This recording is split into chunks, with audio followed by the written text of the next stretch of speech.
Le général Tchiani annonce avoir déjoué l'exfiltration de Mohamed Bazoum vers l'étranger.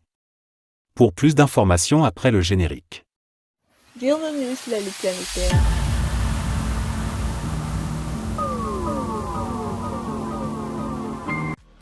Mais tout d'abord, avant de commencer, n'oubliez pas de vous abonner et activer la cloche de notification, car cela vous permettra de ne plus manquer les prochaines vidéos. Let's go!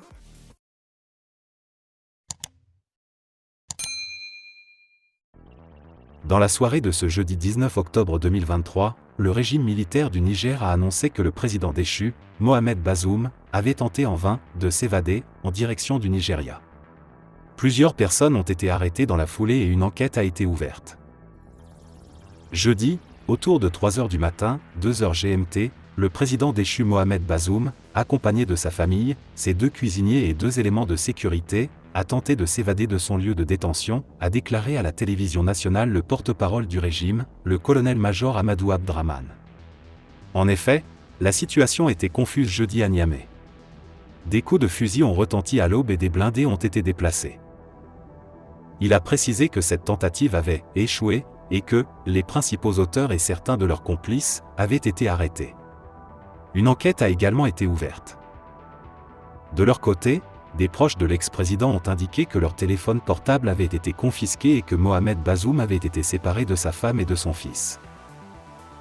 Le porte-parole précise qu'un véhicule devait les conduire en périphérie de Niamey où les attendaient des hélicoptères appartenant à une puissance étrangère pour les emmener au Nigeria.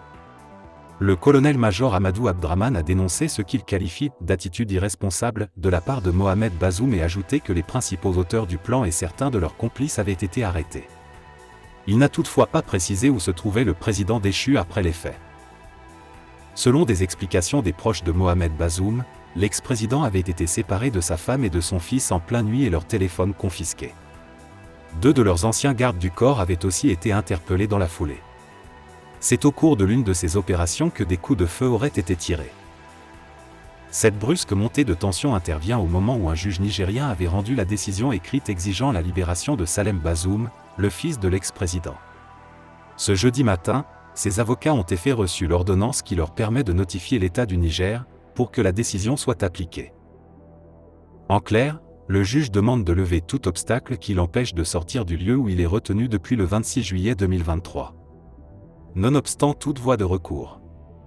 Ce qui veut dire qu'en dépit de l'appel interjeté par l'État du Niger, Salem Mohamed Bazoum est censé recouvrer la plénitude de sa liberté d'aller et venir. Ce même jeudi, les premiers soldats français ayant quitté leur base au Niger, une exigence du régime qui entretient des relations exécrables avec Paris, sont arrivés par la route à N'Djamena, capitale du Tchad voisin.